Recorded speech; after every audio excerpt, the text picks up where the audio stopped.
3NF says that there should be no transitive dependency. For example, what is transitive dependency? Once one value can determine a value based on another value. Now that's transitive. Okay, that means that we can have confusion somewhere and we can have redundancy somewhere. Now let's look at the scenario here.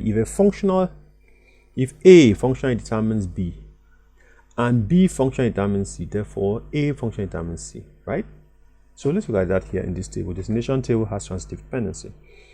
Vehicle number determines the fleet number. So if 12AX, the plate number 12AX automatically determines the fleet number 121. 34CB determines 504. 13YY determines 333, while 25AB determines 451. You can see that. So that means that these two, even though this guy plate number relies on or depends on vehicle fleet number as its key, but it doesn't depend on these other guys as its key.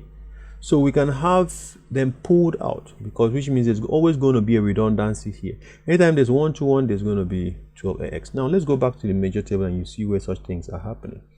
All right. Now let's take a look at this. Sorry, you see this 121 12AX, 121 12AX, 121 12AX, 121 12AX. See that there's repetition going on, and we don't want this repetition to continue in our table, because that will mean lots of repetition. Anytime the receptionist, the cashier, the salesperson wants to go ahead and enter values for the fleet number, he must also enter values for the plate number. Okay, why do we have to allow such repetition? Why don't we just go ahead and give him an opportunity to enter just 121 and 12X once? Then anytime he needs such values, all he has to do is to look up at the vehicle table and get the value of the fleet number, and automatically that will bring up any other information needed about the vehicle. Okay, so we need to split that table.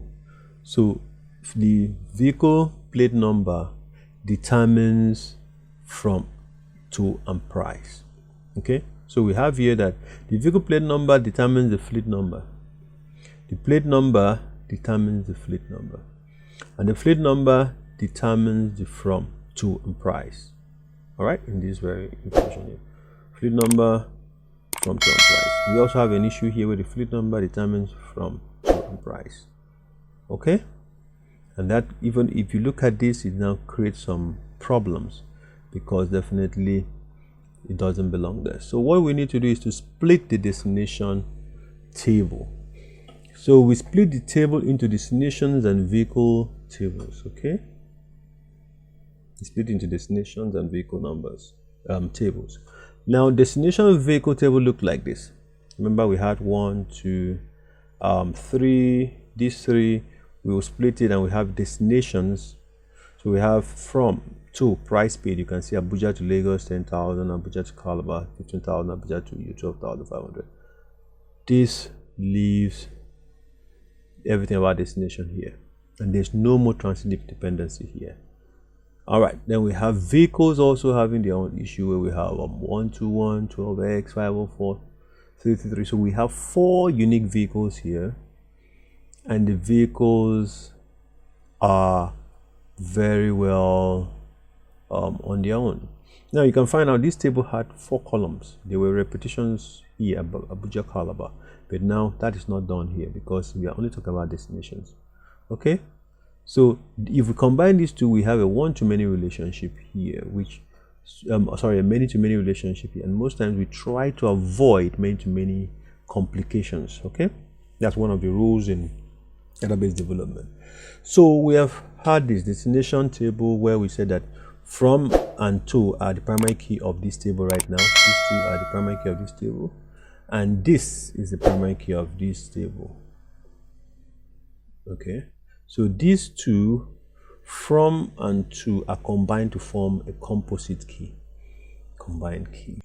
Please, if you like what I've been showing all along, you can go on to support this channel by liking, subscribing, sharing the content,